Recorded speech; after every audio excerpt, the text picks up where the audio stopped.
못 오신 분들을 위해서 녹화를 하면서 강의를 시작하도록 하겠습니다. 오늘 강의는 저번 강의 때 제가 2015 개정 교육과정에 대해서 좀 이렇게 그 동영상도 보여드리면서 진행을 했었는데요. 오늘 그 연장선상에서 2015 개정 교육과정이 어떤 구조로 만들어져 있고 이것을 우리 교육공학적 관점에서 볼 때 왜 이런 구조를 갖추고 있으며 그리고 이것이 바람직한가, 이걸 좀 비판적인 관점에서 보도록 하겠습니다. 혹시 올해에 임용시험 보실 분은 안 계시죠? 내년에 보실 분 계신가요? 임용시험 한 분 계시고 두 분, 내후년 임용시험 안 보세요?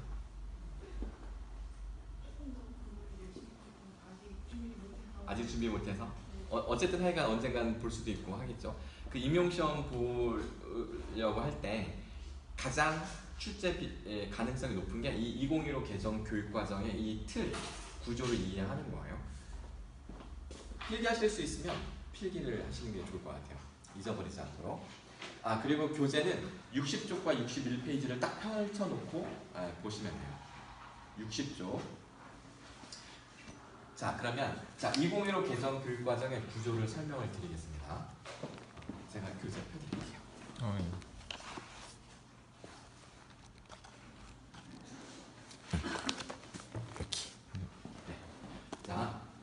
자, 2015 개정 교육과정은 일단 우리나라 그 교육과정 역사상 최초로 6대 핵심 역량이라는 것을 제시를 하고 있어요. 이게 이제 미래 시대에 요구되는 역량이라고 해가지고 이렇게 쫙 있습니다. 근데 이거는 한국교육과정평가원에서 몇몇 학자들에게 연구 용역을 주어서 그 전문가들의 의견을 수렴해서 이제 만든 거다 보니까 실제로 미래 시대를 살아본 사람들이 만든 게 아니라 과거 시대를 잘 아는 학자들이 만든 역량이다 보니까 별로 그렇게 실효성이 없어요. 되게 약간 좀 꿈 같은 이야기입니다. 참고로 말씀드리지만 핵심 역량 기반 교육이라는 개념은 학교 울타리를 벗어나면 사회에서는 이미 핵심 역량 교육이 소용이 없다. 이게 기업의 생산성으로 연결되지 않는다. 그래서 핵심 역량을 이렇게 막 폐기시키는 수순을 밟고 있어요. 비싼 돈 들여서 시스템을 만들었다가도 없애고 안 쓰고 막 이러고 있거든요. 그런데 그런 트렌드가 2000년대 들어오면서 붐이 일었었어요. 한순간, 한때. 그런데 교육학자들은 그때 그 기억만 가지고 우리나라 교육도 선진화하기 위해서 역량 기반으로 해야 되겠다라고 해서 약간 좀 뒷북치는 거죠. 세상은 해보니까 검증이 안 돼서 버리는데 교육학자들은 그 소식이 아직 학자들에게까지 전달이 안 돼서 여전히 우리나라는 역량 기반 교육을 하겠다 이렇게 지금 선언한 상태입니다. 이거 되게 약간 좀 심각한 문제예요. 근데 생각보다 심각하진 않아요. 왜 그러냐면 핵심 역량을 제시해놓고 이게 교육과정으로 이게 연결이 안 돼요, 잘. 그래서 이게 사실 그 영향력이 크진 않아요. 문서상 선언은 했는데 그런 점을 우리가 살짝 알 필요가 있고. 애기 어떻게 되셨어요? 잘 났습니다. 잘 났어요? 딸, 아들? 딸? 딸이라고 했죠. 축하드립니다. 여기 박수. 우리 카메라도 한번 붙여줘. 언제 출산했어요? 이제 2주 된 것 같은데 저번 주에 저저번 주에 났습니다. 네. 얼마나 좋을까? 아직은 실감이 안 나나요? 힘들어요. 이름 정했어요? 네. 호적이 올렸어요? 다 올렸죠. 출산한 날 바로. 진짜? 이름이 뭐예요? 첫째는 도윤이고 둘째는 하윤이. 지금 둘째예요? 네. 하윤이? 첫째가 아들이구나? 오케이, 좋습니다. 잘하셨습니다. 네. 셋째랑 넷째까지 부탁합니다. 자, 지금 2015 개정 교육과정이 어떻게 생겼는지 그 구조를 설명하는 중이에요. 자, 실제는 여기서부터 시작해요. 학교급별, 교과목별 성취 기준을 아주 상세하게 제시하고 있습니다. 우리나라 교육과정 역사상 이렇게 상세하게 성취 기준을 제시하는 것은 처음이에요. 지난 교육과정 2009년도 개정 교육과정 때도 성취 기준이라는 게 있었는데 좀 느슨했어요. 교사들이 마음대로 성취 기준을 더하고 빼고 할 수가 있었어요. 그런데 2015년도 개정 교육과정에서는 이게 2015 개정 교육과정이 2018년도부터 시작이에요. 올해 이제 시작이 된 거예요. 고등학교 1학년, 중학교 1학년. 초등학교는 작년부터 시작이 됐고요. 여기서 학교급별이라는 게 초등학교별, 중학교별, 고등학교별. 그 다음에 과목별이라는 건 뭐 국어, 수학, 과학 이런 식으로. 자, 국어를 예를 들어볼까요? 고등학교 1학년이면 10학년이잖아요. 그래서 고등학교 1학년 국어의 성취 기준을 보면 19, 01-01 학생들은 어쩌고 저쩌고 뭐 할 수 있다 이렇게 돼 있어요. 19, 01-02 또 막 이렇게 문서가 돼 있습니다. 이게 아주 상세하게 쫙 돼 있고요. 이 성취 기준 한 줄 한 줄을 두세 페이지에 걸쳐서 설명을 해요. 학생들은 이 성취 기준에 도달해야만 됩니다. 교사들은 이 성취 기준에 가감을 해서는 안 됩니다. 네, 그렇게 되어 있어요. 그리고 이 성취 기준 하나하나마다 3단계 평가 기준이 있어요. A등급, B등급, C등급. 아주 구체적으로. 뿐만 아니라 단원별로 성취 수준이라는 게 5단계로 또 제시가 되어 있습니다. 그래서 이 모든 것이 코드 시스템이에요. 코드 넘버링으로 코드가 다 부여되어 있어서 이렇게 돼 있어서 모든 교사들은 수업 계획서 작성할 때요. 이원 목적 분류표라고 해서 이 코드를 쓰고 이 코드를 어떤 방식으로 평가할 건지를 미리 계획을 다 세워야 됩니다.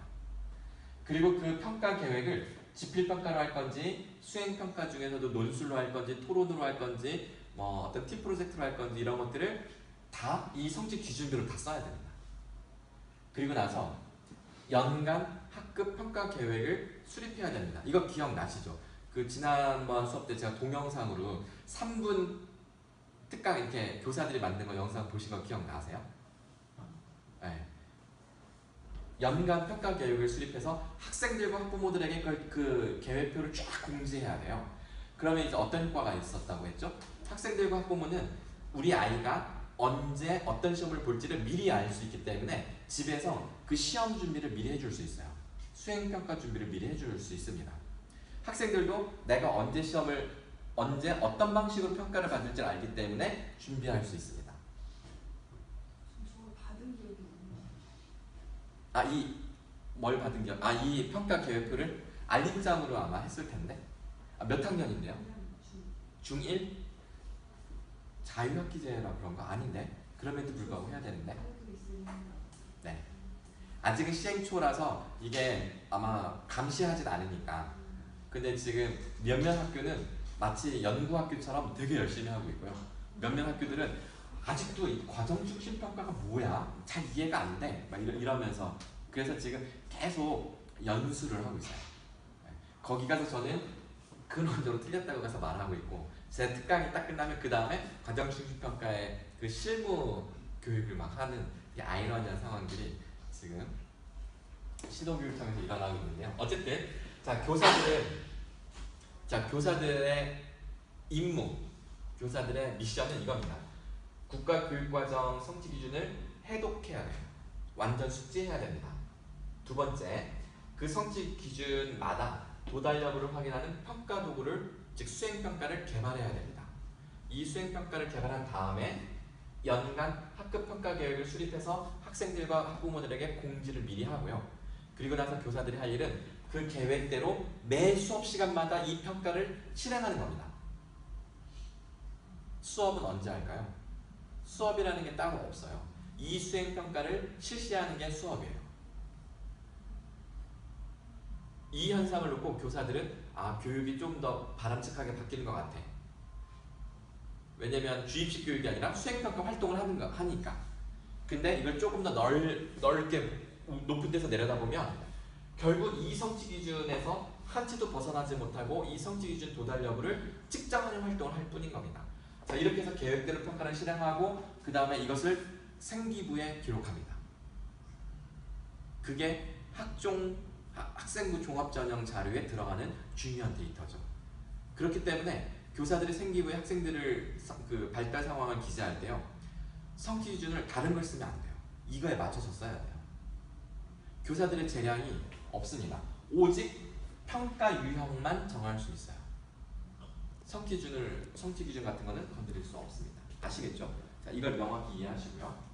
우리 교재 60쪽에 보시면 디겐캐리 모델에서 왜 수행 목표를 먼저 설정하고 수업 전략을 바로 개발하지 않고 평가 도구를 먼저 개발한 다음에 수업 전략 개발을 하느냐? 그 이유는 목표가 있으면 평가가 따라 붙는데 이 평가는 이 수업 전략이 성공적인지를 검증하는 역할을 합니다. 따라서 성공적인 수업을 하려면 평가 도구, 평가 기준을 먼저 만들고 평가 기준에 모든 학생들이 통과할 수 있게끔 훈련시키는 수업이어야 돼요. 그래야 이 수업을 통해서 아이들이 평가 기준에 통과할 수 있고 그래야 성공적인 교육이라고 증명이 됩니다. 이게 증명 가능한 교육이죠. 이게 합리적 교육입니다. 2015 개정교육과정은 이 합리성의 원칙을 실현시킨 우리나라 최초의 교육과정이기 때문에 우리나라 교육학자들은 학술대회나 세미나 현장에 가면 야, 2015 개정교육과정 이거 우리 교육학계의 쾌거야, 쾌거. 쾌재를 부릅니다. 그런데 이것도 잘 들여다보면 이러한 이 합리성의 아이디어가 최초로 제안된 게 1938년도 타일러예요.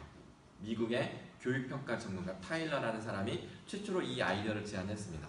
지금이 2018년도니까 타일러가 이 아이디어를 제안한 이래로 이제 목표, 기준을 먼저 세우고 평가 중심의 수업을 하라. 이 아이디어가 1938년도에 제안된 이래 몇 년 만에 우리나라에서 구현된 거예요? 몇 년? 80년이죠. 80년. 2018년에서 1938년도를 빼면 80년. 학자들이 80년 동안 대를 물려가면서 지도교수, 지도학생에게 대물림을 하면서 집요하게 이 합리성의 원칙을 놓치지 않고 드디어 교육과정에 반영해서 교사들이 꼼짝달싹 못하게 만든 겁니다. 왜 교사들을 꼼짝달싹 못하게 해놓고서 이것을 교육학계의 쾌거라 하느냐? 그 이유는 이거예요. 우리나라 교육이 전 세계의 교육이 왜 목표와 평가를 실시할까요? 원래부터 그런 건 아니었어요. 원래 교육은 목표 없는 교육이었어요. 원래가. 그런데 산업혁명 당시에 대량 생산 시스템이 갖추어지면서 대량 생산하려면 모든 제품을 규격화해야 됩니다. 자, 단계적으로 이거 필기하면서 따라오시면 더 좋아요. 자, 산업혁명의 영향으로 대량 생산 사회가 되었다. 대량 생산을 하려면 모든 제품을 표준화, 규격화해야 됩니다. 됐죠? 모든 제품을 표준화, 규격화하려면 노동자들을 규격화해야 돼요. 노동자들의 작업 매뉴얼을 표준화해야 됩니다. 그러면 노동자들이 뭘 해야 돼? 매뉴얼을 읽을 줄 알아야 되겠죠? 그럼 노동자들은 학교에서 배출하는 거잖아요. 따라서 학교에서 학생들의 지식 수준을 표준화해야 됩니다. 학생들의 지식 수준을 표준화하려면 뭘 표준화해야 될까요?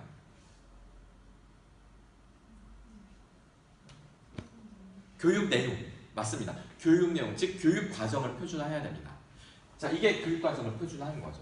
여태까지 표준화를 잘 못하다가 이제 완벽하게 모든 과목별 성취 기준을 완벽하게 표준화를 시켰습니다. 그런데 이 표준화만 가지고는 학생들이 표준화가 잘 안 돼요. 왜 그러냐면 교사들이 제멋대로 행동하거든요. 교육부가 성취 기준을 냈는데 교사들이 수업을 자기 방식대로 해버리면 말짱 도루묵이죠. 그래서 교사들의 행동 매뉴얼까지 표준화를 해야 됩니다. 그게 이거예요. 과정 중심 평가. 평가 도구를 성취 기준에 맞게 만들어서 연간 교육표를 수립하고 수업하지 말고 평가하세요. 평가가 곧 수업입니다. 이게 교사들의 행동 매뉴얼을 표준화 완성한 겁니다. 그러면 이 교육 과정에서 배출되는 모든 학생들은 동일한 성취 기준에 맞추어지게끔 길러지는 거죠. 21세기 인재가 길러지는 것이 아니라 학자들이 아직 세상 물정을 모르는 석사, 박사, 우리나라나 미국에서 교육평가 이 합리성 훈련을 받은 학자들이 박사학위 딴 지 얼마 안 된 사람들이 한국교육과정평가원이라는 연구소에 들어가서 거기서 논문을 잔뜩 읽어가지고 배운 대로, 자기들이 배운 이론대로 성취 기준을 논리적으로 써서 국가교육과정에 실으니까 세상 물정을 아는 교사들이 볼 때 터무니없는 성취 기준인데 해야 돼요. 그래서 학교 현장에서는 미치려고 하고 있습니다. 세상 물정 모르는 사람들이 만든 성취 기준을 가감해서는 안 된다라는 절대절명의 원칙이 세워졌고요. 교사들은 그 말이 안 되는 성취 기준대로 평가 도구를 만들어서 생기부에 기록을 해서 학종 자료를 내야 얘네들이 대학을 갈 수 있는 거예요. 이게 지금 현재 우리나라 교육 시스템입니다. 질문 혹은 코멘트. 그 사람들은 왜 이거를 이렇게 어렵고 힘든지. 좋은 질문입니다. 지금 뭐라고 질문을 주셨냐면 교육학자들은 어찌하여 왜 이렇게 이런 시스템을 만들었느냐.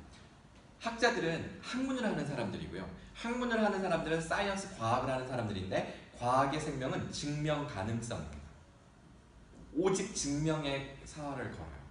교육이 증명이 되려면 기준을 먼저 세우고 평가를 해봐야만 증명이 돼요. 과학자들은 원래 그 탐구하잖아요. 탐구하는 사람들이잖아요. 아마 여러분들이 중학교, 고등학교 때 기억나실 건데요. 탐구 영역 우리 보면 연구를 증명하려면 제일 먼저 뭘 수립해요? 뭘 세우죠? 가설을 먼저 세우죠. 그리고 나서 실험을 한 다음에 검증을 하죠. 뭘 검증하냐면 가설을 검증하는 거예요. 똑같이 이걸 그대로 교육에 가져온 게 가설 대신 교육 목표와 성취 기준을 세우고 수행평가를 통해서 검증을 하는 겁니다. 이 증명 가능성이 학자들의 중요한 이슈예요. 그 교육을 그렇게 만든 거죠. 근데 학자들은 논문을 써야 하기 때문에 이렇게 할 수밖에 없어요. 원래 학자들은 바뀌지 않습니다. 중요한 거는 그 검증 가능성을 교육 실천 영역에까지 그대로 적용하는 교육부 관료들과 그것을 고스란히 따라하는 교사들에게 문제가 있는 겁니다. 사실 교사들은 교육부 탓을 하면 그만이죠. 그럼 교육부는 누구 탓을 해야 될까요? 학자들 탓을 하겠죠. 학자들은 누구 탓을 할까요? 학자들은 야 우리는 학문을 하느라고 이렇게 하지만 너희들이 이렇게까지 할 필요는 없지. 오히려 교육부 탓을 할 겁니다. 그러니까 사실은 누구의 잘못도 아닌 것이 됐어요. 왜냐면 이게 서로 폭탄 돌리기를 하는 거죠. 거기서 우리 학생들은 이게 진리인 줄 알고 따라가고 있는 거죠. 그랬을 때 나타나는 현상 중에 하나, 세월호 304명이 희생됐는데 이들을 왜 구출하지 못했는가에 대해서 논하시오라는 것은 여기서 나올 수 있어요. 사고가 발생했을 때 사고의 재발을 방지하기 위한 합리적인 시스템 구축 방안을 마련해 보시오. 뭐 이런 성취 기준 나올 수 있어요. 근데 이런 건 없어요. 세월호에서 생존자가 몇 명인지 아시는 분? 생존자의 수 476명이 타고 있었는데 희생자가 304명입니다. 그럼 생존자가 몇 명이에요? 172명. 네. 이 체육이 더 빨라요. 이 계산이. 몸을 써야 머리가 발달해요. 172명이 적은 수예요? 많은 수예요? 최소한 적은 수는 아니죠. 결코 적다고 할 수 없는 172명이 어떻게 살았을까요? 지금 제가 던진 질문 172명은 어떻게 생존할 수 있었을까? 이 질문을 들어본 적 있으신가요? 혹시 자문해 보신 적이 있나요? 세월호 참사가 4년이 넘어가고 있는데 학교에서 이 질문을 아이들에게 던진 적이 없어요. 이런 질문을 상상조차 못하는 거죠. 그런데 미래사회는 재난사회라고 해도 과언이 아닐 만큼 끊임없는 재난의 연속인데 그 재난 속에 나도 언젠가 직면할 겁니다. 우리 아이가 수학여행 갔다가 그 상황에 처할 수 있어요. 그러면 어떻게 행동해야 될지 어떻게 행동해야 될지에 대한 그 단서, 힌트는 304명을 왜 못 구했을까를 질문했을 때 얻어질까요? 172명이 어떻게 생존했을까를 질문했을 때 얻어질 수 있을까요? 두 번째 질문이죠. 근데 교육계는 왜 이 질문을 안 할까요?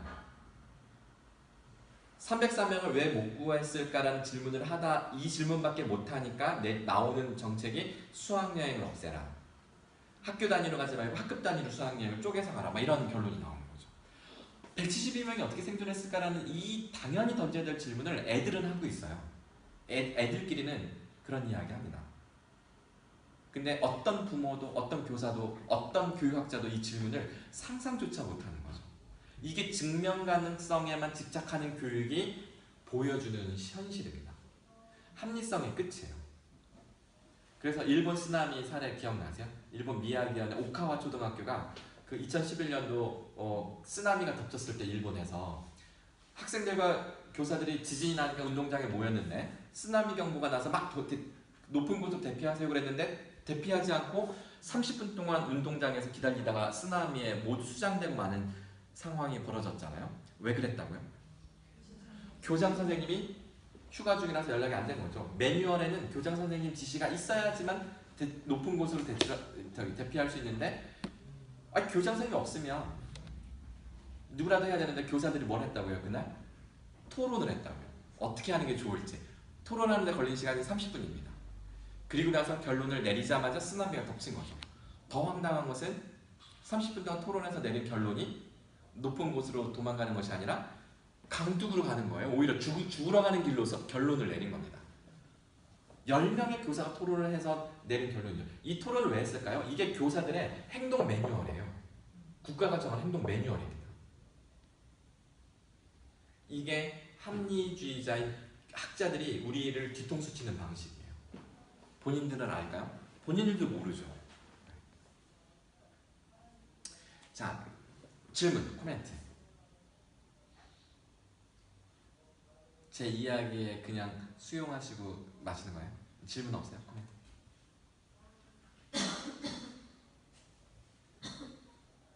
저는 그 일본 교사들은 카메라. 네.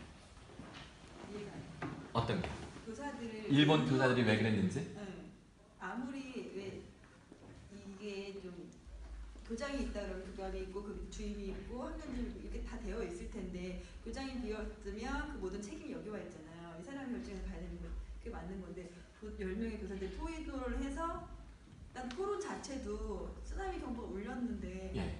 근데 이제 쓰나미 대피 훈련을 평소에 할 때 늘 교장이 있는 상태에서 훈련을 했기 때문에 매뉴얼에는 교장 선생님 지시에 따라 일관된 행동을 한다라고 썼는데 교장 선생님이 없는 상황을 상상을 못했던 거죠.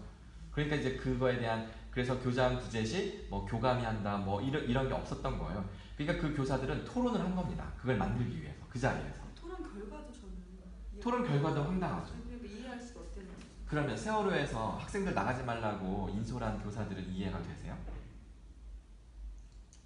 이해 안 되죠. 네. 근데 일단은 선장이라는 그 배를 그러니까 이게 지금 일본하고 어떻게 생각하면 직권에 대한 합리라든가 직권에 대해서는 같은 맥락으로 가겠지만 지금 보면 세월호는 교사들 책임이 있지만 그 위에 또 책임자가 또 있었잖아요. 선장. 선장과 배의 직원들 네. 그 사람들의 말을 믿고 있었던 거잖아요. 자, 그러면 제가 질문을 드리겠습니다. 세월호에서 실제 이런 일이 벌어졌어요. 세월호 백서에 근거해서 팩트로 제가 이야기하겠습니다. 세월호가 이유를 모르는 원인을 모르는 어떤 이유로 배가 침몰하기 시작을 합니다. 이준석 선장은 평소 매뉴얼대로 해경에 신고를 합니다. 세월호가 침몰하고 있습니다. 빨리 와주십시오. 그래서 해경이 알겠습니다. 빨리 가겠습니다. 그때 이준석 선장이 질문을 해요.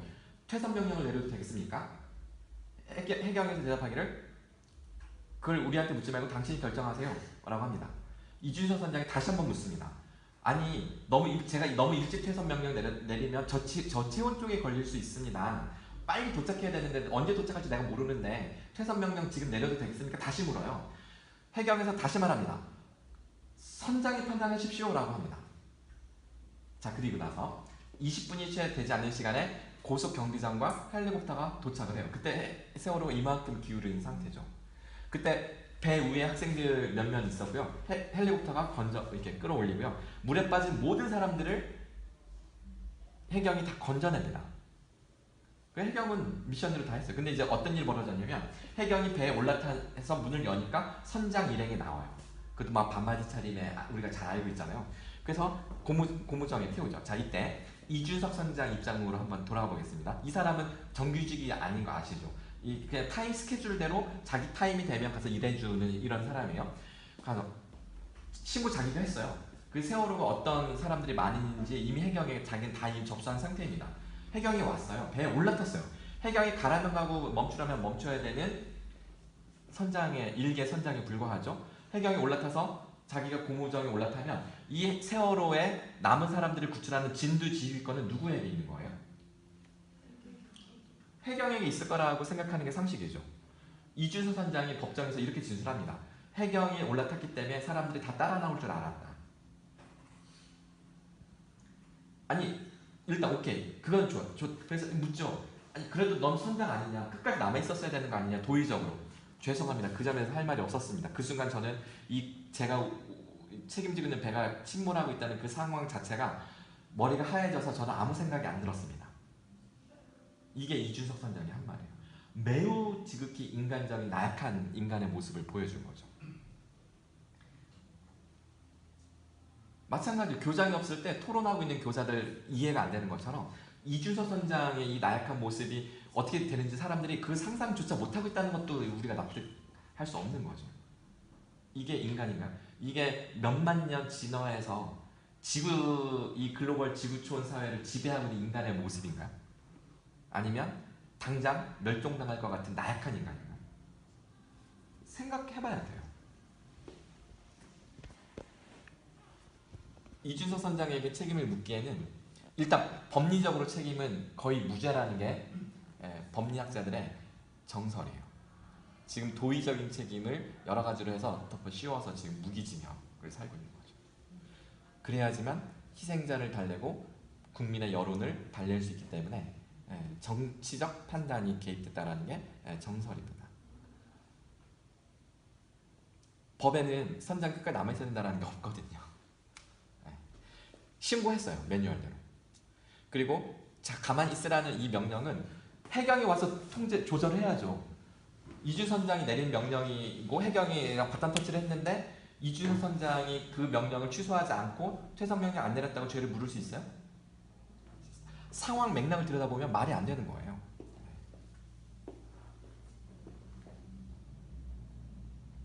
질문, 또 코멘트. 그러면 그 책임이 해경한테 있다고 지금? 해경도 책임이 없죠. 해경은 이미 보름 전에 해상종합훈련, 재난훈련을 했었고요. 물에 빠진 사람들을 건져내는 훈련도 했고요. 실제로 세월호 현장에 와서 물에 빠진 모든 사람들을 한 명도 빠짐없이 건져냈습니다. 미션 완수죠. 해경이 못한 거는 거대한 배가 침몰하고 있는 것에 대해서 속수무책이었는데 그것은 원래 매뉴얼에 없어요. 그건 훈련한 적도 없고요. 상상해 본 적도 없는 일입니다. 소방차가 화재 현장에 불 끌어가는데 주차된 차들 때문에 진입로가 확보가 안 돼서 못 들어가요. 소방관에게 죄를 물어요, 안 물어요? 그것 때문에 시간 타이밍을 놓쳐서 수십 명이 죽었어요. 소방관에게 책임을 물어요, 안 물어요? 그런 거예요. 네. 왜 그건 안 물어요? 차를 파손시키든 방법을 찾아서 구출해야지. 그거는 안 물으면 해경에게는 왜 죄를 물어야 되나요? 중요한 거는 합리성의 논리로 보면 해경에게 죄를 물을 수 없다라는 게 우리의 현실이에요. 근데 우리는 그게 용납이 안 되죠. 왜 용납이 안 될까요? 직관적으로 뭐라도 수를 써야 된다라는 우리의 이 자명한 그 다른 방법들이 있는데 왜 그걸 못 봤냐라고 해서 화가 나는 거죠. 너희들 매뉴얼대로만 해서 너희들 목숨만 살리면 다야? 이 300명 그러면 누구한테 이거 호소해야 돼? 너라도 책임져. 지금 이렇게 된 거죠. 되게 이상한 상황이 된 겁니다. 이게 합리성이 보여주는 끝입니다. 합리성이라는 것이, 매뉴얼이라는 것이 우리를 어떻게 뒤통수를 치는가를 우리는 세월호라는 거대한 사건으로 경험을 한 거죠. 지금까지 성인들도 그런 교육을 계속 받고 왔잖아요. 소방관도 우리나라와 일본만. 그러니까 해경도 소방관도 경찰들도 다 그런 교육을 받고 저희도 마찬가지고. 근데 이런 대형 재난이 왔을 때 또 그런 일이 또 발생할 거라는 거죠. 그렇지 않아도 세월호 이후에 해양 사고는 더 급증하고 있고요. 전혀 지표상 개선되지 않고 더 심해지고 있습니다.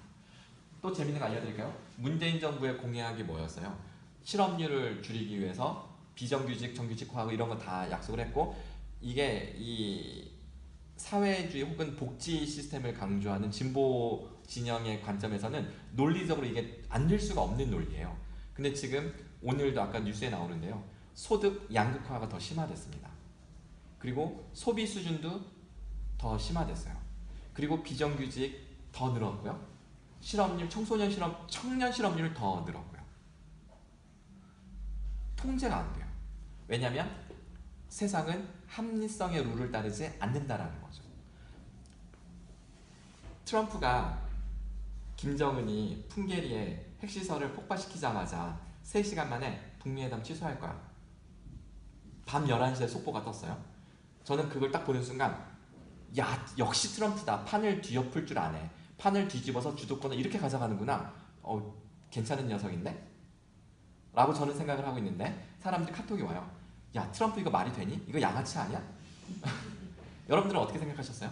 그 속보 아시나요? 지금 무슨 얘기인지 아세요? 트럼프 황당했다. 정말 이 사람 믿을 수 없는 사람이다. 합리적 관점에선 그렇죠. 항상 믿을 수 없다고 생각하지 않았고 트럼프답다. 트럼프답다. 그러면 그런 해줘야지.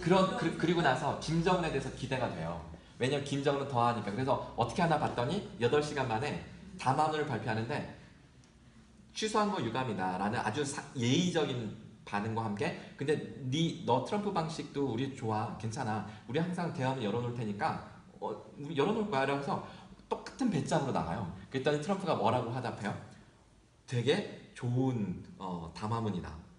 우리 정상회담 원래 계획대로 할 수도 있겠다. 이렇게 또 얘기를 하는 거죠. 그러니까 처음에 트럼프가 취소할 때 막 트럼프 욕하던 학자들이 막 이렇게 주거니 받거니 하는 걸 딱 보면서 할 말을 잃은 거죠. 그리고서 야, 이걸 어떻게 설명하지? 야, 게임이론 가져와봐. 협상이론 가져와봐. 이거 한번 비춰보자. 이러면서 뒷북치는 거예요. 합리성 학자들이 하는 일이에요.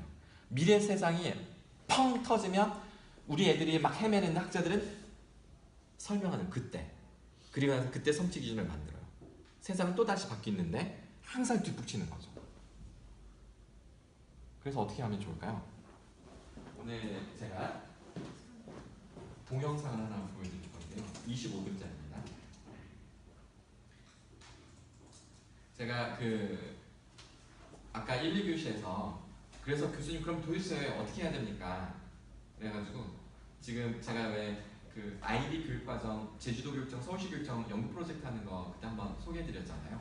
지금 충남교육청에서 그걸 이어서 계속 하고 있는데 그 연구 책임자 이혜정 교수님이 지금 대입 시험을 놓고 수시 확대니 정시 확대니 가지고 싸우지만 이런 소모적인 논쟁하지 말고 근원적인 문제부터 파고들자 해서 25분짜리 강연을 해요. 이게 뭐냐면 우리나라 프레스 센터에서 모든 언론인들 앞에서 발표하는 그 현장입니다.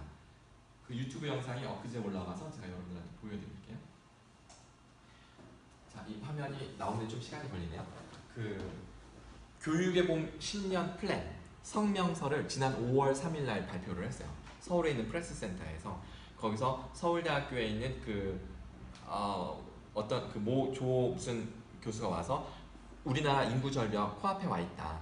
특단의 대책이 필요하다. 뭐 이런 발표도 하고요. 하면서 이제 그럼 교육학자로서는 무슨 대안을 내야 되느냐? 대한민국의 99.9%의 교육학자와 폭력을 이해정 이렇게 딱 구분이 돼요. 이 두 사람의 이야기를 저 이혜정 박사님 한 이야기를 보시겠습니다. 불 꺼주세요.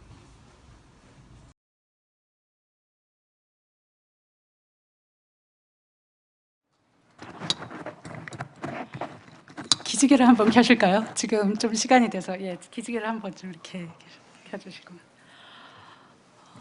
조금 편안한 마음으로 우리가 굉장히 지금 막 결의에 차서 이렇게 달려왔는데 저는 교육학자이기 때문에 그러면 지금 이렇게 앞에 이런 인구 문제가 있고 이렇게 사회는 이렇게 변해가고 있는데 그러면 우리 애들을 어떻게 기를 것이냐 이 실제 교육의 현장에서 우리가 어떻게 바뀌어야 되는 거냐 그거에 대한 말씀을 드려보겠습니다. 교육의 패러다임, 교육의 모습을 볼 때 많은 사람들이 국가교육과정을 서로 비교합니다. 저는 틀렸다고 생각합니다. 우리나라 국가교육과정은 2015뿐만 아니라 2009 교육과정도 온갖 아름다운 말로 다 장식되어 있습니다. 창의, 융합, 전인적 인간 좋다는 말 다 들어가 있습니다. 그런데 그것이 최종적으로 길러지지 않습니다. 그런데 목표가 이런데 결과가 길러지지 않는 이 차이를 비교하고 분석하고 모니터링해서 개선하는 그 시스템이 존재하지 않습니다. 저는 이게 굉장히 심각한 문제라고 생각합니다. 각 나라에서 다른 나라가 어떤 교육 패러다임을 지향하고 있는지를 한 단면을 봐서 판단하기는 굉장히 어려운데요. 저는 그거를 명문화되어 있는 국가교육과정을 비교하거나 아니면 어느 학교를 찾아가서 방문해서 교실 현장을 보거나 이렇게 판단할 수 없다고 생각합니다. 가장 명확하게 판단할 수 있는 부분이 바로 그 나라의 대입 시험 문제를 펼쳐놓고 보는 것입니다. 오늘은 제가 대입 시험 문제를 펼쳐놓고 좀 말씀을 드리고자 합니다. 영국의 국가교육과정 이제 대입 시험 A레벨입니다. 시험 문제 중에 하나인데요. 두 번째 문제 보시면 대선에서 루즈벨트가 왜 패했는가 써보는 겁니다. 수능 시험 문제입니다. 네 번째 보시면 히틀러의 대외 정책은 독일의 1차 대전 패배를 복수하고 싶은 원한에 기반했다는 주장에 대해 당신은 얼마나 동의하는가. 수능 시험 문제입니다. 90분 동안에 10점짜리 하나랑 20점짜리 하나 두 개 써가지고 제출하는 게 수능 시험 문제입니다. 영국의 국가교육과정이고요. 이거 채점 어떻게 하느냐? 썰전에 나오는 유시민 작가 수준의 논리력을 가지고 있으면 1등급입니다. 그런데 그럼 박형준 교수랑 유시민 교수 작가가 반대 의견을 얘기를 했으니까 어느 한쪽이 맞느냐? 그렇지 않습니다. 충분히 논리력 있게 설득력 있게 제시를 하면 양쪽 다 만점을 줄 수 있는 시스템입니다. 독일의 아비투어가 대학 입시 시험 문제입니다. 여기 보시면요. 이거 제가 어떤 과목이냐면 영어, 외국어로서의 영어. 그러니까 모국어로서의 과목이 아니라 우리나라 영어 같은 게 외국어로서의 영어잖아요. 외국어로서의 영어 시험 문제를 번역한 건데요.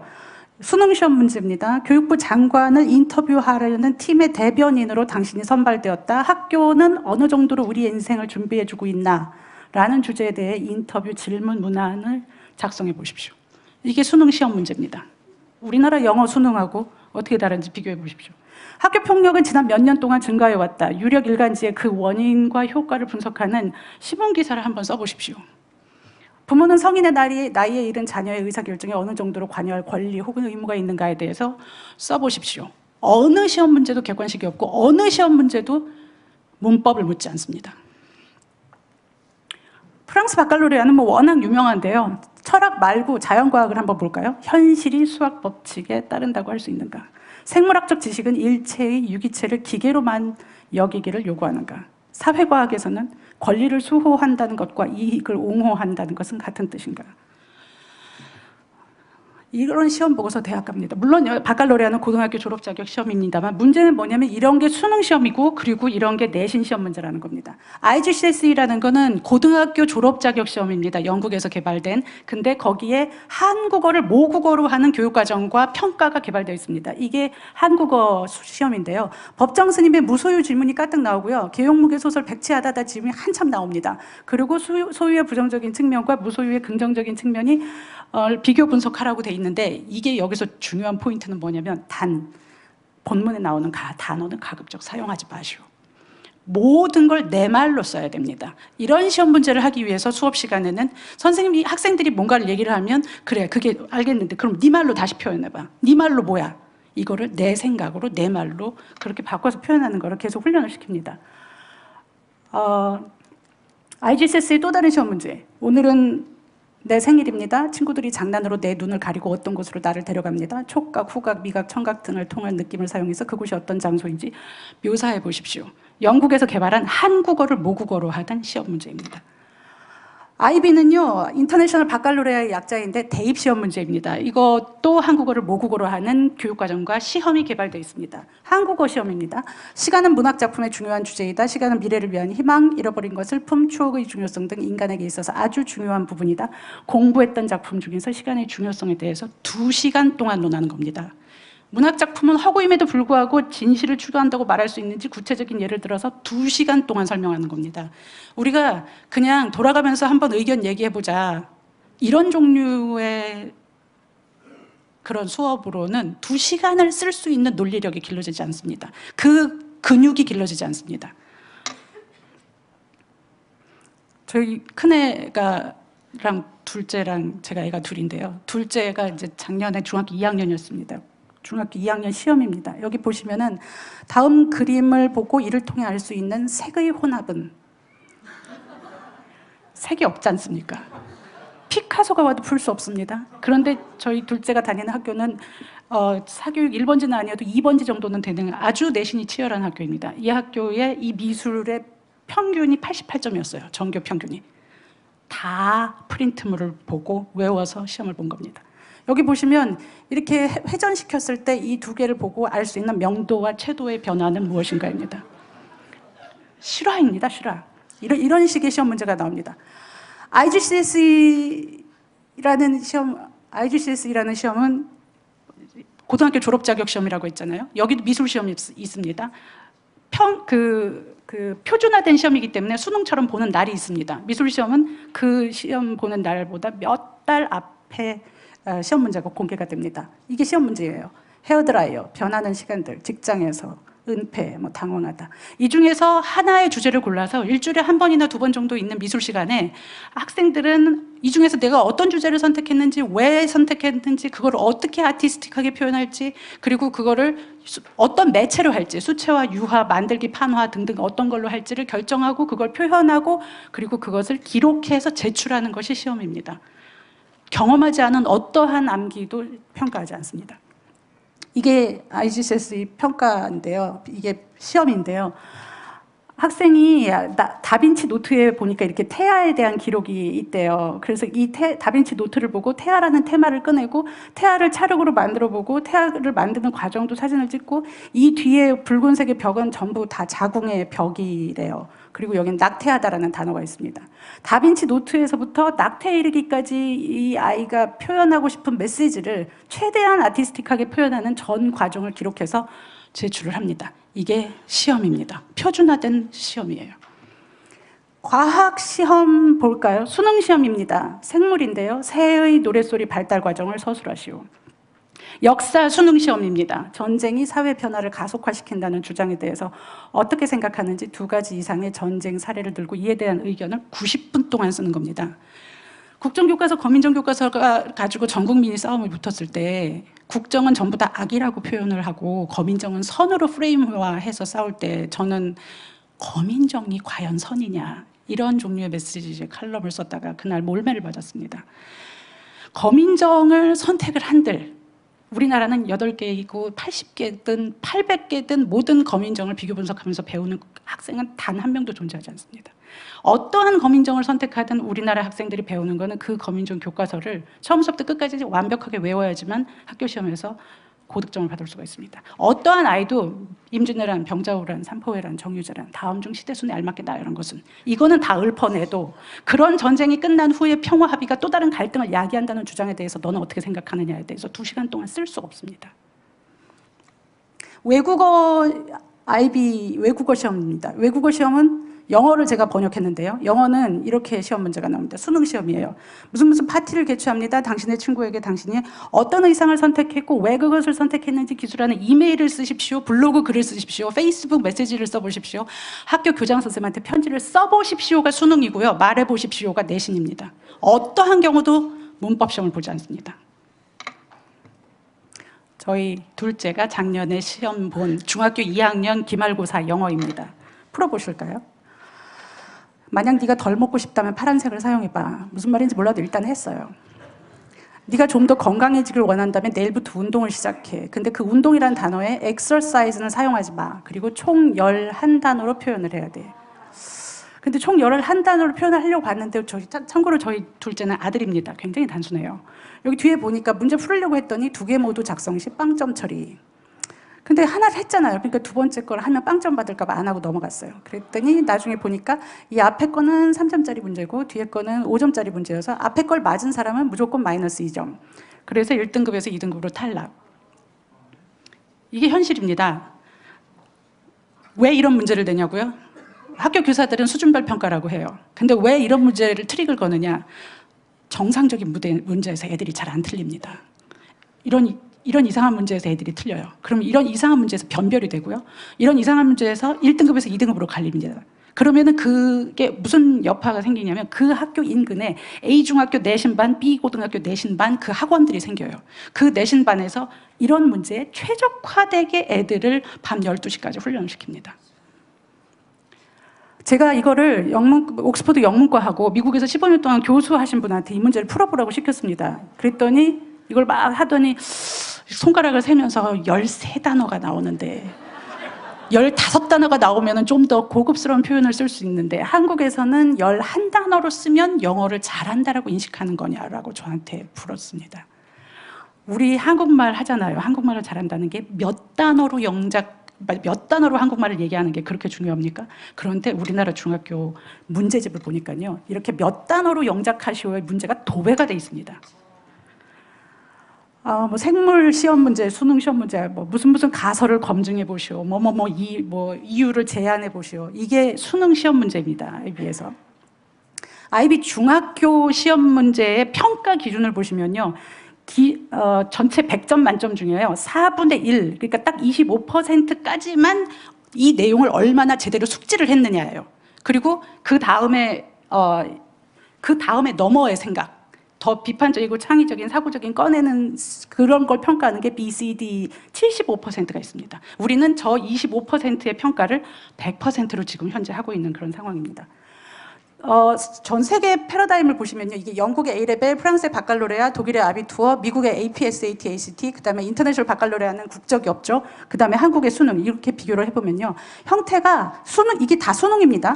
전과목 논술, 그 다음에 선다형 플러스 서술형, 그 다음에 전과목 논술. 한국만 전과목 객관식입니다.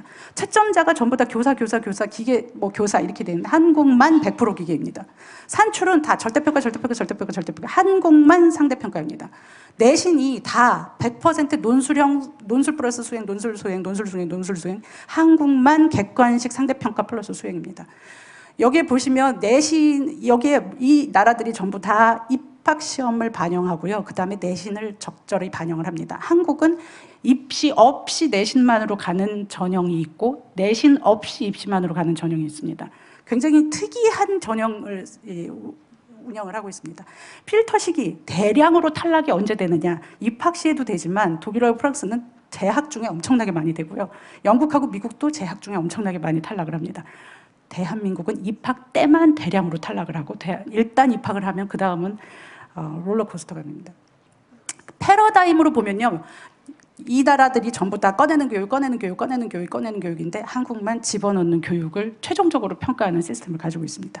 이것만 봐도 대한민국이 어느 방향으로 나가야 되는지 시사점을 얻을 수가 있습니다.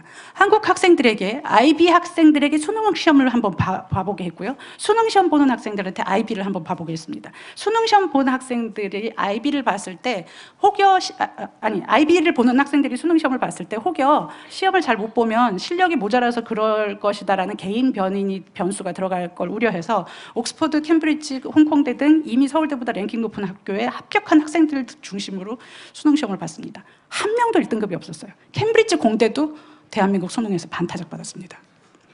다른 종류의 능력을 측정하고 있는 겁니다. 캠브리지 공대가 수학 실력이 없어서가 아니고. 한국 수능 학생들에게 IB 시험을 보게 했습니다. 한국 수능 보는 애들한테는 충남교육청 지원을 받아서 내신 상중하로 나눠서 100명을 시험을 했습니다. 학생들이 이렇게 진로교사 선생님들이 인솔을 해서 각 학교에서 애들을 이제 데리고 왔는데 처음에 우리 애들은 이런 시험 문제를 한 번도 풀어본 적이 없으니까 다 잘 것 같은데 꼭 끝까지 남아 있어야 되냐고 진로교사 선생님들은 불만이셨어요. 근데 결론적으로 한 명도 잔해 없고 시간 더 달라고 하고 그리고 다 끝난 다음에 인터뷰를 했는데 애들한테 어땠냐 물어봤더니 학생들이 신선했어요, 새로웠어요, 낯설었어요, 신기했어요. 그런데 이구동성으로 재미있었어요. 왜 재미있느냐 물었더니 틀리든 맞든 어쨌든 제 생각을 쓰는 거잖아요. 학교에서는 내 생각은 물어봐 주지 않아요. 교과서의 생각, 저자의 생각, 교사의 생각이 중요하지. 그래서 학생들한테 제가 우리나라에도 논술이 있잖아. 그렇게 물어봤더니 학생들의 얘기가 한국의 논술은 출제자의 의도와 채점자의 기대를 예측해서 써야만 하는 사실상 정답이 정해져 있는 또 다른 종류의 객관식일 뿐이라는 그런 이야기를 했습니다. 학생들한테 이런 공부를 하려면 어떻게 하면 고득점을 받을 수 있을 것 같아? 이랬더니 학생들 얘기가 일단 원전을 처음부터 끝까지 정독해야 할 필요가 있을 것 같아요. 그래서 우리나라는 책을 안 읽어? 우리도 독서를 하잖아. 그랬더니 한국의 독서는 원전을 읽으면 안 된답니다. 요약본과 발췌본을 읽고 빨리 줄거리를 파악해서 글자 수에 맞춰서 짜깁기해서 독서록에 써서 생기비 올리는 게 독서의 목적이랍니다. 이런 교육을 하면 사교육이 폭발할 것 같다는 어른들의 우려가 있어. 어떻게 생각해? 물어봤더니 학생들의 얘기가 적어도 쪽집게 고액 과외는 없어지겠죠. 그리고 단순 반복 문제풀이, 학습지와 학원은 없어지겠죠. 학원이 변종을 하더라도 생각을 꺼내는 쪽으로 바뀌겠지요. 이런 이야기를 합니다. 석차가 어떻게 될 것 같냐 그랬더니 뒤집어질 것 같다고 학생들이 얘기를 합니다. 이게 매경에서 작년 6월 26일 날 우리나라 1등급 해봤더니 이런 창의력 테스트에서는 7등급을 하더라. 내신 상위권이 무더기 낙제점이라는 이런 보도를 3면에 걸쳐서 기획으로 했습니다. 이게 그 실험인데요. 상중하로 나눠서 실험을 해봤지 않습니까? 상중하에서 상에 상도 있어요. 그러나 하도 있다는 거고요. 하에 하도 있는데 상도 있습니다. 여기에 상도 있어요. 이 말은 뭐냐면 우리가 지금 잘한다고 내신 뭐 수능 이런 데서 1등급이라고 잘하는 애들이 사실상 세계적인 경쟁력이 없다는 걸 의미하는 것이기도 하고요. 또 하나는 우리가 5등급, 6등급이라고 그래서 무시하고 낙오되고 있는 애들이 사실상 우리가 발견하지 못하는 김연아나 박태환 같은 원석 같은 그런 걸 우리가 놓치고 있는 그런 아이들, 그런 소중한 애들을 놓치고 있는 것일 수도 있다라는 그런 결론에 도달할 수 있습니다. 학생들에게 물었습니다. 인터내셔널 바칼로레아를 하는 학생들에게 전 과목이 논서술인데 채점이 공정하다고 생각하느냐. 한 번이라도 이의를 제기해 본 적 있는 사람 손 들어봐라. 그랬더니 학생들 얘기가 IB 같은 경우는 내신도 부풀리기를 못하게 하기 위해서 몇몇 샘플 과제를 본부에서 평가해서 이 선생님이 부풀리기를 했으면 그 학교 전체의 내신을 다 깎습니다. 그런 방식으로 내신을 관리를 해주기 때문에 사실상 학부모와 학생들의 불신을 사전에 시스템적으로 차단해줘서 교사를 보호해주는 시스템이라는 그런 이야기를 합니다. 많은 경우 이런 교육은 좀 공부 좀 하는 애들한테는 가능하지 성적이 낮은 아이들한테는 안 될 거라고 얘기를 하는 교육학자들이 너무너무 많습니다. 이 얘기를 학생들한테 물어봤습니다. 정말로 성적에 따라서 이런 교육이 가능한 사람이 다를 것 같냐 그랬더니 학생들이 이구동성으로 울먹울먹하면서 대답을 합니다. 성적이 낮다고 내 생각이 없는 건 아니잖아요. 내가 어떻게 생각하는지 생각할 수 있는 힘을 기르는 거는 단지 한국에서의 성적의 잣대로 성적이 낮다고 그 기회조차 박탈당할 건 아니잖아요. 그런 이야기를 합니다. 우리 공교육에 적용 가능한가? 전과목 논서술에 꺼내는 교육. 지금 아까 보신 저 나라들이 수십만 명이 수백만 명이 누적적으로 몇십 년 동안 전과목 논서술을 채점의 공정성 문제 없이 운영을 해왔고요. 그리고 최근에 일본에서 시작을 했습니다. 저는 교육이란 물 만난 물고기를 만들어야 되는 거라고 생각을 합니다. 물 만난 물고기는 바닷물에 사는 애는 강물에 잘 못 삽니다. 물 만난 물고기를 만들려면 어떻게 해야 되느냐. 집어넣는 게 아니라 꺼내는 교육, 결과가 아니라 과정을 가르치는 교육, 문제 해결력을 넘어서 문제 발굴력을 가르치는 교육, 그리고 지식 소비자를 넘어서 지식 생산자를 기를 수 있는 교육. 현존하는 직업, 취업 이거 다 없어진대잖아요. 알파고 나오고 알파고 나왔을 때 45% 직업 없어진다고 그랬는데 작년에 글로벌 인재 포럼에서 미래학자들이 80% 없어진다고 합니다. 곧 없어질 직업 취업 준비가 아니라 미래에 지금은 존재하지 않지만 미래에 새로운 직업을 창출할 수 있는 역량 교육을 해야 되지 않나 이런 생각이 듭니다. 저희와 비슷한 주입식을 한 일본의 교육이 지금 바뀌고 있습니다. 2013년 이게 문부과학성 자료입니다. 문부과학성은 교육 재건을 국가의 교육이 아니라 국가의 미래 재건, 미래 전략으로 삼았습니다. 제가 개인적으로 아베 신조 총리를 굉장히 싫어합니다. 방송에 나가면 참 큰일 날지도 모르겠는데 그런데 그 아베 신조 총리가 2012년 12월에 집권을 하고 2013년 1월 24일 날 즉 집권하자마자 바로 국가교육 재건 실행위원회라는 걸 만듭니다. 그리고 그 재건 실행위에서 뭐라고 얘기를 하냐면 2020년, 그러니까 7년 후에 수능을 폐지하겠다는 걸 선언합니다. 그리고 완전히 새로운 수능으로 바꾸겠다는 걸 선언합니다. 그리고 인터내셔널 바칼로레아라는 그런 완전히 전과목 논서술 꺼내는 교육을 공교육에 공짜로 도입을 하겠다는 걸 선언을 합니다. 저는 이게 누구의 생각인지 처음에 이거를 취재를 하면서 제가 이걸 2016년 3월에 매경 기사로 처음 국내에 이제 알리기 시작을 했는데요. 그 전에 취재를 하면서 누구의 생각인지 굉장히 궁금해하면서 따져서 봤습니다. 당시의 교육부 장관인 시모무라 학부분을 막 취재를 하려고 했더니 그 뒤에 이거의 근본적인 의지는 아베 신조의 의지였다고 합니다. 어떤 생각으로 이걸 했냐 알아봤더니 근대화의 물결이 이렇게 쓰나미로 다가오고 있을 때 구한말에 그때 메이지 유신을 아시아 최초로 하고 그러고 나서 한 세기 이상 아시아를 선점했습니다. 근데 지금 또다시 4차 산업혁명이 이렇게 다가오고 있는데 또다시 신메이지 유신을 해서 다시 한번 도약할 수 있는 부강한 나라를 만들어 보겠다라는 게 아베 신조의 의지랍니다. 저는 이게 너무 무서웠습니다. 우리 또 당할까? 그런 게 너무 무서웠습니다. 그런데 국민들은 어떻게 설득을 시켰냐면 신메이지 유신 4차 산업혁명 이게 아니라 국민들에게 설득시킨 논리는 경제격차가 교육격차로 이어져서는 안 된다. 일본에서도 수천만 원씩 학비를 내는 국제학교나 외국인 학교에서만 운영되던 이 꺼내는 교육 커리큘럼을 국가가 나서서 전체 자국어로 바꿔서 공짜로 공립학교에 배포를 하겠다. 그럼으로써 경제격차가 교육격차로 이어지는 고리를 해소하겠다. 이게 국민들을 설득한 논리였습니다. 작년에 이 IB 글로벌 컨퍼런스가 요코하마에서 열렸습니다. 제가 일본에서 초빙 교수로 살아본 적도 있고 일본에 있는 수많은 교육 관련 컨퍼런스에 가서 발표를 한 적이 있는데 단 한 번도 왕실에서 나와서 축사를 한 경우를 본 적이 없습니다. 근데 이 일개 교육과정 학회에 왕실에서 나와서 축사를 합니다. 저출산 고령화 4차 산업혁명 시대에 얼마나 교육혁명이 중요한지, 그리고 그것이 나라의 운명을 가르는, 국가의 존망을 가르는 얼마나 중차대한 일인지 왕실에서 나와서 설득을 하고 있고요. 이분이 아키시노 왕자래요. 저는 모르는 분입니다. 이때 처음 보고 제가 사진 찍은 겁니다.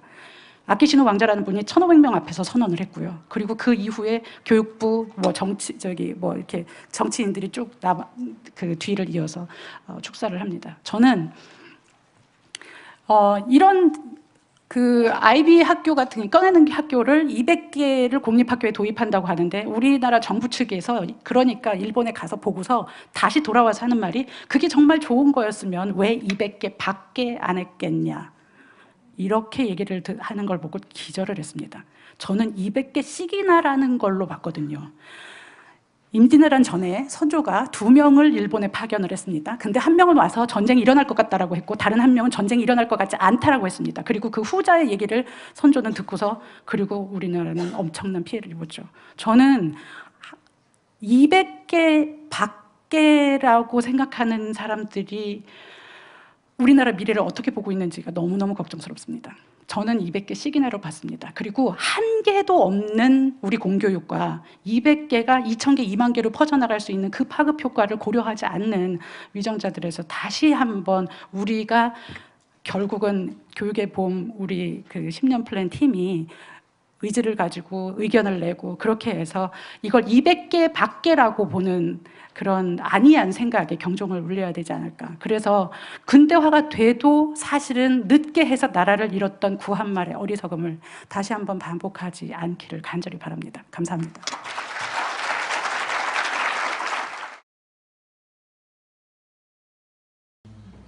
네, 영상 보신 소감이 어떠세요? 되게 강의 잘하시죠, 그렇죠? 원래는 한 시간 이상 되는 이야기를 이 장소의 제한 시간 때문에 25분 안에 확 압축해서 하느라 말이 되게 빠르시긴 했는데 그래도 쏙쏙 들어오게 잘 하신 것 같아요. 되게 인상적인 이야기들이 몇 가지가 있었잖아요. 일본 구한말 시대 때 메이지 유신 해가지고 역사를 한 세기를 풍미했잖아요. 시대를 앞서갔기 때문에 지금 아베 신조가 또다시 신메이지 유신을 해서 다시 역사를 잡으려고 앞서가고 있는데 우리나라는 여전히 구한말 때 쇄국정책 펴던 것과 비슷한 방식으로 이거 뭐라 하셨어요? 뭐라고 말씀드렸어요? 1938년도 아이디어를 이제 실현한 거라고 했죠. 우리나라 교육 시계를 80년을 되돌리고 있는 이런 상황인 거죠. 이렇게 하나 교육학자들이 일본에 갔다 와서 일본에서 IB 한다고 하니까 야 이게 진짜 좋으면 왜 200개만 하냐라고 했다라는 거잖아요. 200개씩이나 하고 있는데 이제 시작하고 있는 건데 이게 이런 전통에서 200개를 선언해서 한다는 것은 기적 같은 일입니다. 현재 148개까지 되고 있어요. 계속 늘어나겠죠.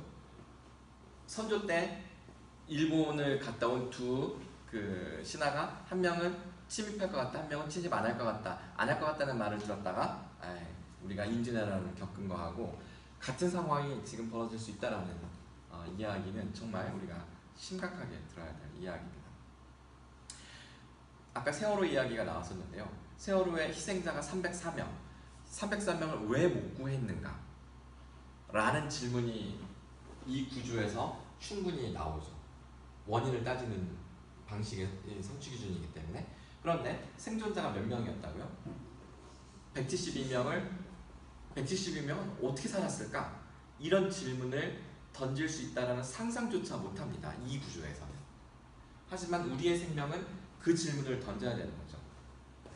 질문을 바꿔야 됩니다. 합리성에서 나와서 thinking outside the box, 박스를 벗어나는 방식의 질문을 던질 필요가 있습니다. 그러니까 생각이 나는 하나 우리 이야기가 하나 있는데요. 어떤 회사에서 인터뷰를 하는데 질문을 이렇게 던졌어요. 자네가 폭우가 쏟아지는 속에서 운전을 하고 있는데 버스 정류장에 비를 간신히 피하고 있는 3명의 사람이 있어요. 이제 버스도 끊어져서 누군가를 내가 태워주고 싶은 생각이 드는 거죠. 꿈에 그리던 내 이상형 여자 한 명이 서 있습니다. 그리고 예전에 내 생명을 구해준 은인, 오래된 친구가 한 명이 서 있고요. 그리고 당장 병원에 실려가지 않으면 안 될 것 같은 아주 쇠약한 노인이 한 분이 계십니다. 근데 내 차에 한 자리밖에 없어요. 누구를 태울 것인가 자네는? 이게 인터뷰의 질문입니다. 여러분들은 누구를 태우시겠어요?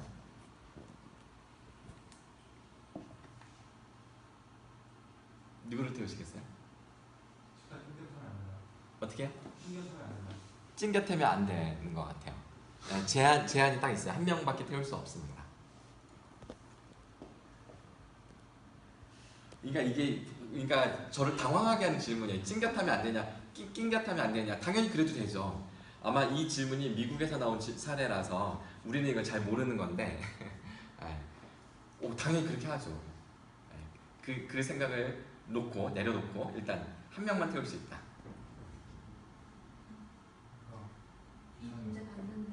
꿈에 그리던 이상형, 그 다음에 예전에 나를 생명을 구해준 오래된 친구, 그리고 한 명은 빨리 병원에 가야 될 할머니.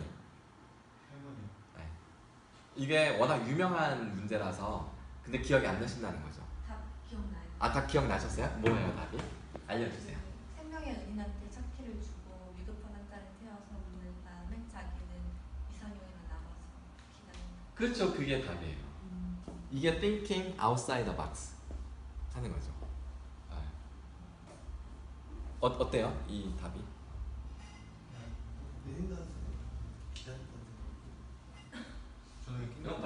뭐라면? 낑겨 타야 된다. 낑겨 타는 게 훨씬 낫다는 얘기 하시는 거죠. 제가 볼 때 그게 훨씬 더 좋은 답인 것 같아요. 솔직히. 셋다 못하게. 왜냐면 이상형한테는 난 착한 사람으로 되는 거고 생명 하나 구하는 거고. 또 낑겨 타면서 내 바로 옆에는 이상형을 앉혀야 되겠죠.